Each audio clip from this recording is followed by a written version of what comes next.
तो आइए दोस्तों, आज की वीडियो में हम क्लास 9 हिंदी कृतिका में जगदीश चंद्र माथुर द्वारा रचित बहुत ही मज़ेदार रोचक चैप्टर है रीढ़ की हड्डी।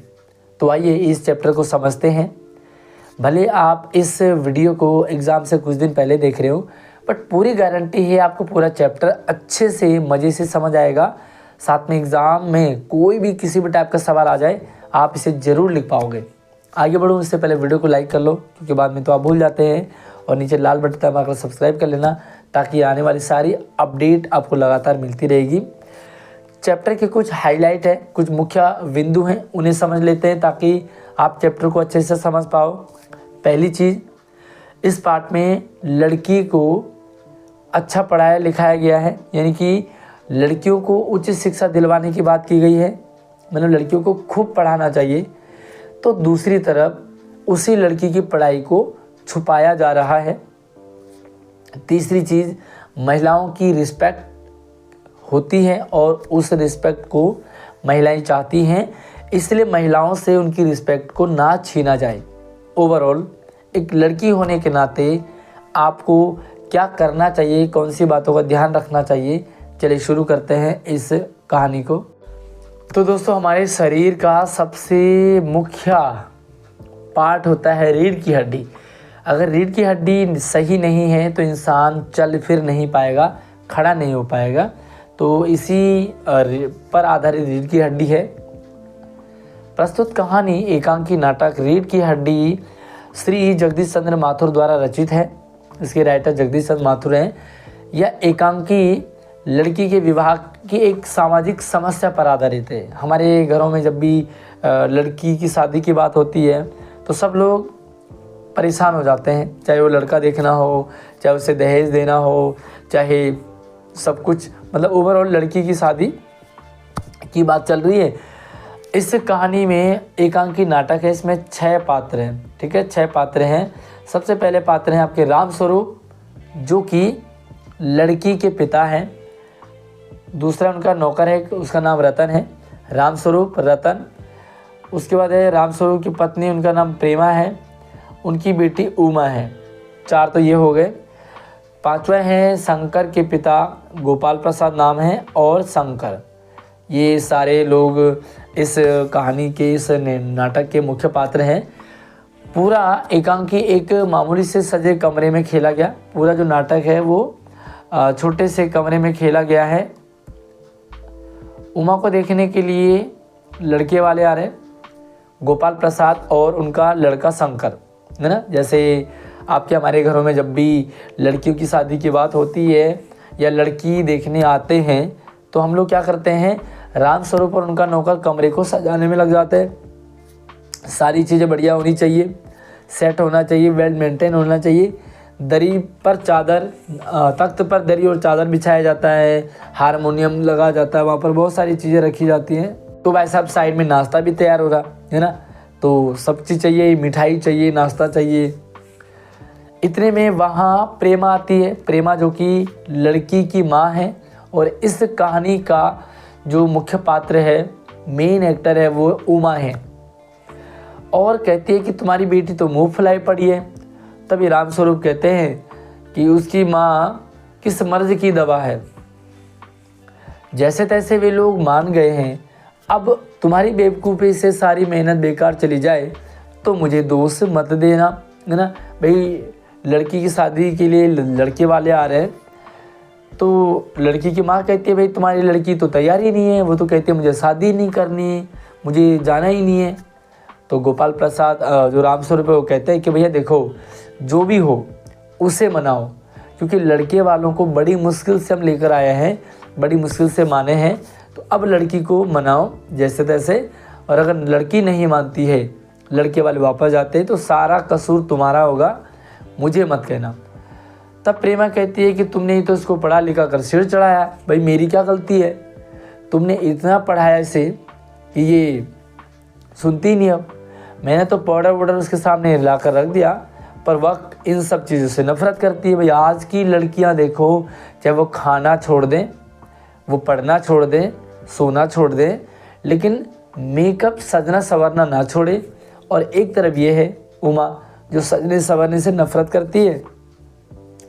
ना जाने इसका दिमाग कैसा। रामस्वरूप कहते हैं भाई सब लोग तो मेकअप पसंद करते हैं और इसको मेकअप पसंद ही नहीं है। उमा बीए तक पढ़ी है, थोड़ा समझ लेते हैं उमा के बारे में। उमा कौन है? इस कहानी की मुख्य पात्र है, वो बीए पढ़ी है। रामस्वरूप लड़के वालों को 10वीं तक बताते हैं। जो रामस्वरूप है लड़की के पिता, वो कहते हैं कि हमारी लड़की उमा ने कोई बीए पास नहीं किया, वो 10वीं तक पढ़ी है सिर्फ, क्योंकि लड़के वालों को कम पढ़ी लिखी चाहिए। नाश्ते में भैया टोस्ट रखने के लिए मक्खन नहीं है तो नौकर को भेजते हैं, जा फटाफट से और तू मक्खन लिया। बाहर जाते हुए रतन देखता है कि वे कुछ लोग आ रहे हैं, रास्ते में आ गए हैं, दरवाजे तक आ गए, तो फटाफट से वापस बताता है कि भैया आ गए हैं लोग, आप तैयारी कर लो। इतनी देर में दरवाज़ा खटकता है और दरवाज़ा खुलने पर गोपाल प्रसाद और लड़का शंकर आते हैं। तो एंट्री हो गई भाई साहब लड़के वालों की। रामस्वरूप उनका बहुत अच्छे तरीके से स्वागत करते हैं, जैसे करते ही हैं। दोनों बैठकर अपने ज़माने की तुलना और नए ज़माने से करने लग जाते हैं। बहुत सारी बातें होती है, बहुत सारी आगे पीछे की बातें होती है। फिर अपने ज़माने की बात करते हैं, क्योंकि वहाँ पर नाश्ता रखा जाता है और बेटे को टोस्ट वगैरह ब्रेड वगैरह दिया जाता है, तो लड़का मना कर देता है कि मुझे नहीं खाना। फिर दोनों आपस में बात करते हैं कि हमारा ज़माना था, हम इतना कितना खा जाते थे, एक हमारा ज़माना था, हम कैसे नहाते थे, कैसे रहते थे। भाई अपने ज़माने की बात क्यों कर रहे हो? टाइम बदल गया है। बट ये दोनों बातें करने से राज नहीं आते। अपनी आवाज़ और तरीके को बदलते हुए गोपाल प्रसाद कहते हैं, अच्छा तो साहब बिजनेस की बात की जाए। वे शादी विवाह को एक बिजनेस मानते हैं। रामस्वरूप उमा को बुलाने के लिए जाते हैं, तभी पीछे से गोपाल प्रसाद अपने लड़के शंकर से कहते हैं कि आदमी तो भला है, मकान वकान की से हैसियत बुरी नहीं लगती है। मतलब सारी बातें ठीक है, मजाक हंसी मजाक चलता है। इसी दौरान जो है वो एक तो अपने ज़माने की बात करते हैं कि हमारा ज़माना कैसा था, आज का ज़माना कैसा आ गया, हमारे टाइम में क्या होता था, आज के टाइम में क्या होता है। अरे क्या ज़रूरत है तुम्हारे ज़माने में हमें जाने की? आज जो टाइम चल रहा है वो देखना है आज के लोगों ने। फिर थोड़ी देर बाद बातें होती है, चाय वगैरह पीते हैं, तो भैया गोपाल प्रसाद जी कहते हैं कि अच्छा जी चलो बिजनेस की बात की जाए। तो उमा के पिताजी जो है रामस्वरूप बड़े हैरान हो जाते हैं, कौन सा बिजनेस? तो उन्होंने कहा देखो जी भाई, शादी विवाह क्या एक बिजनेस है, एक देगा एक लेगा, एक ग्राहक होगा एक विक्रेता होगा। तो इस तरह उनकी सोच है गोपाल प्रसाद की। वो कहते हैं शादी शादी नहीं है, शादी एक बिजनेस है ना। तो भैया लड़की को बुला लिया जाता है और फिर गोपाल प्रसाद आपस में बातें करते हैं कि भाई ठीक है, आदमी बढ़िया है, घर बार भी बढ़िया है, ले देगा, है ना। पर यह तो पता चले कि लड़की कैसी है। सारी चीज़ें तो ठीक है यार, मेन तो लड़की है ना। अब शादी लड़की से होनी है, ना पैसों से ना धन दौलत से। वे अपने बेटे को झुककर बैठने पर डांटते हैं, क्योंकि बेटे की रीढ़ की हड्डी में प्रॉब्लम है, बेटा नीचे को झुका हुआ है। रामस्वरूप दोनों को नाश्ता कराते हैं और इधर उधर की बातें भी करते हैं। गोपाल प्रसाद लड़की की सुंदरता के बारे में पूछते हैं, भाई लड़की सुंदर है ना, आजकल तो सुंदरता ही है। तो रामस्वरूप कहते हैं वह तो आप खुद ही देख लीजिएगा। फिर जन्म पत्रियों के मिलाने की बात चलती है, तो गोपाल रामस्वरूप कहते हैं कि भाई मैंने उन्हें भगवान के चरणों में रख दिया, आप उन्हें मिला लिए हुआ ही समझ लीजिए। बातचीत के साथ ही गोपाल प्रसाद लड़की की पढ़ाई लिखाई के बारे में भी पूछना चाहते हैं, है ना।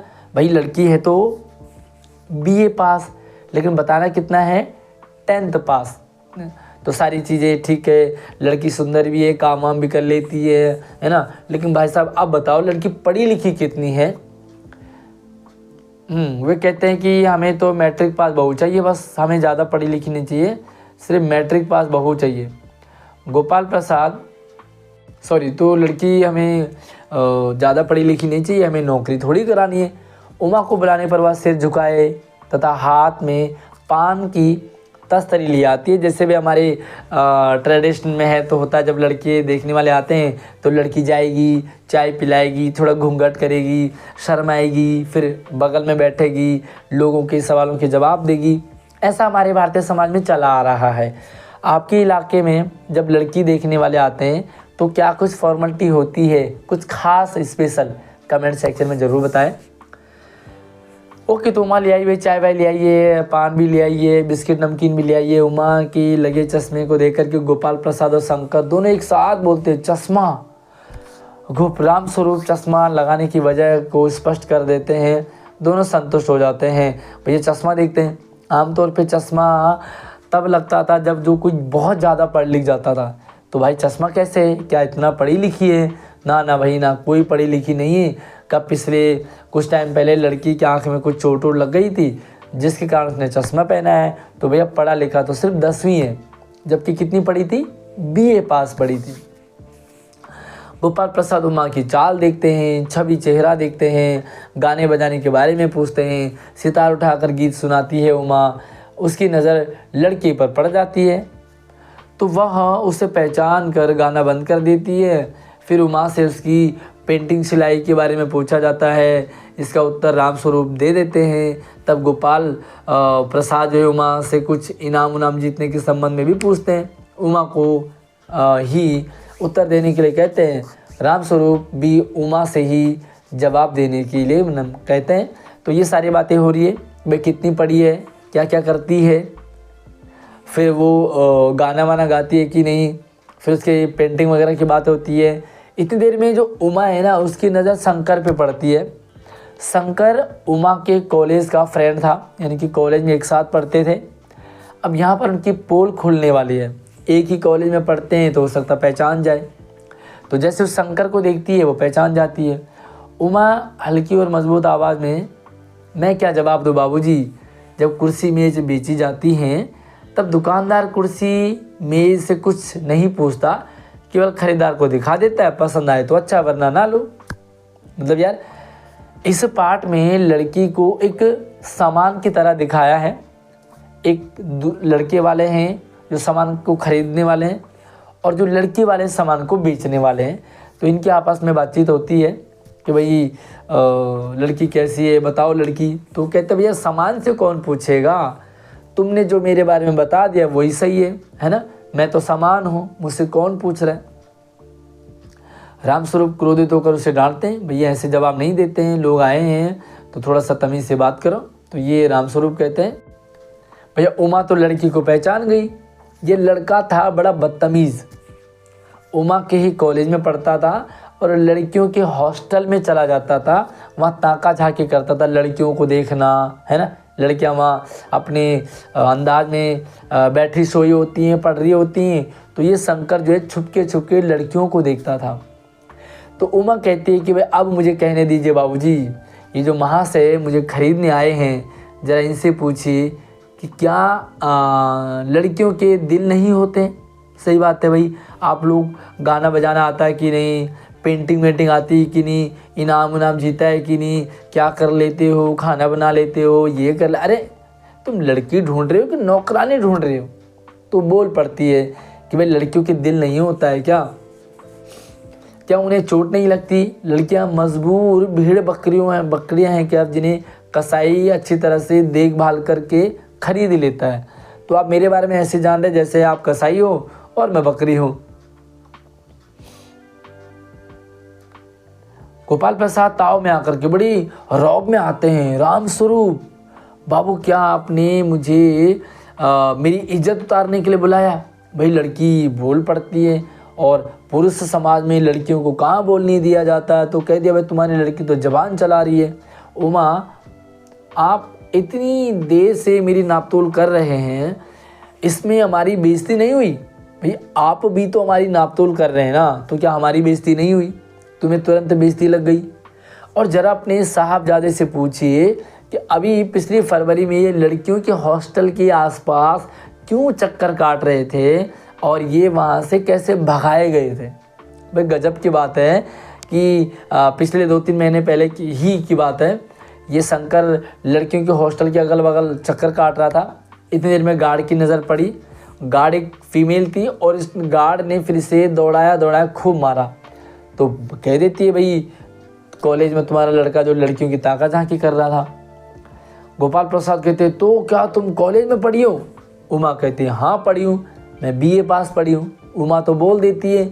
पिताजी मना करते हैं कि कुछ भी नहीं बोलना है, लेकिन उमा बड़ी गर्वीली लड़की है और पढ़ी लिखी है, समझदार है। उसे पता है कि शंकर बिल्कुल एक नंबर का गंदा लड़का है, तो मेरी शादी शंकर से होगी तो मेरी शादी भी बेकार हो जाएगी, मेरी ज़िंदगी बर्बाद हो जाएगी। तो कह देती है भैया मैं तो बीए पढ़ी हूँ, मैंने ना कोई चोरी की है और न ही आपके पुत्र की तरह इधर उधर ताक झाँक कर कायरता का प्रदर्शन किया, ना ही मैं डरपोक हूँ और ना ही मैंने कोई चोरी की है, मैंने पढ़ाई की है ना। तुम्हारे बेटे की तरह नहीं कि कभी यहाँ उधर दौड़ो कभी उधर दौड़ो। गोपाल प्रसाद खड़े हो जाते हैं और रामस्वरूप को बुरा भला कहते हैं हुए अपने बेटे के साथ दरवाजे की ओर बढ़ते हैं। और भैया इतनी बेइज्जती हो गई, पहले लड़की को टटोला जा रहा है, उससे बहुत सारे सवाल पूछ रहे हैं। तो पहली बात तो ये कि क्या इस तरह से लड़की को टटोला जाना अच्छा है? भैया शादी हो रही है दोनों पक्षों की, लेकिन आम तौर पे हमने कई सारे स्टेट में देखा है कि वहाँ लड़कियों को आज भी बोलने नहीं दिया जाता। और अगर शादी की बात हो तो भैया शादी में भले एज में बहुत डिफरेंस हो, भले रंग रूप में अच्छा ना हो, पढ़ाई लिखाई में अच्छा ना हो, लेकिन हाँ लड़की वाले झुकते हैं और झुकाए जाते हैं। तो वे दरवाजे की तरफ बढ़ते हैं। उमा पीछे से कहती है जाइए ज़रूर, घर जाकर ज़रा यह पता लगाइए कि आपके लाडले बेटे की रीढ़ की हड्डी है भी या नहीं। एक्चुअल में ये ताका झांकी करते हो सकता कई बार मार पड़ गई होगी तो इसकी रीढ़ की हड्डी टूट गई। और शंकर जो है वो सीधा खड़ा नहीं हो पाता है, वो टेढ़ा खड़ा होता है क्योंकि उसकी रीढ़ की हड्डी ठीक से काम नहीं करती है। तो उमा कह देती है कि भाई ज़रूर निकलो यहाँ से, लेकिन घर जा कर के अपने बेटे की रीढ़ की हड्डी ज़रूर देखना। ये रीढ़ की हड्डी दो तरीके से यूज होता है यहाँ पर। पहला, हमारे शरीर में सबसे इम्पोर्टेंट जो चीज़ है वो है रीढ़ की हड्डी।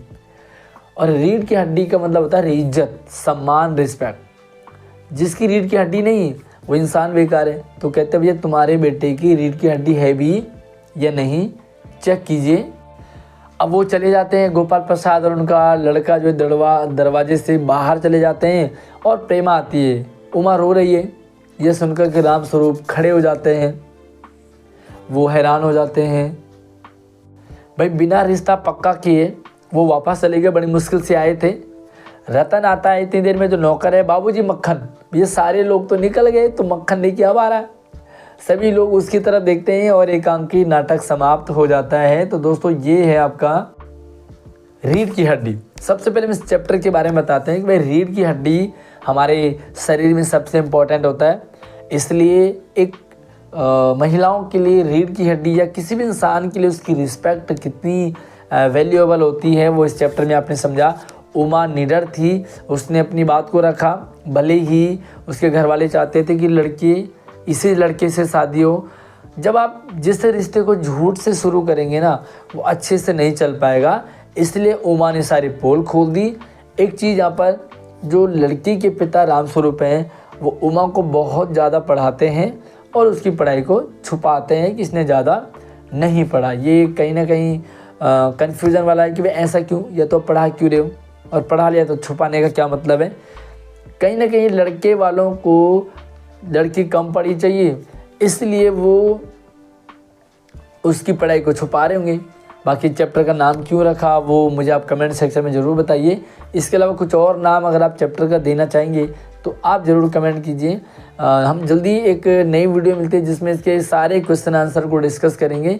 अगर आपके कमेंट आते हैं कि भाई क्वेश्चन आंसर वाली वीडियो बनाएं तो मैं आपके लिए एक सेपरेट वीडियो बना दूंगा, क्योंकि ये बहुत बड़ी वीडियो हो जाती है। तो अगली वीडियो में मिलते हैं, तब तक आप अपना ख्याल रखिए। आप में सोशल नेटवर्क पर भी आप हमें फॉलो कर सकते हैं, ट्विटर, इंस्टाग्राम, व्हाट्सएप वगैरह। तो इसी वीडियो के डिस्क्रिप्शन में आपको लिंक मिलेगा, आप ज़रूर हमारे व्हाट्सएप चैनल को ज्वाइन कर लीजिए। अगली वीडियो मिलती है, तब तक आप अपना ख्याल रखिए। जय हिंद।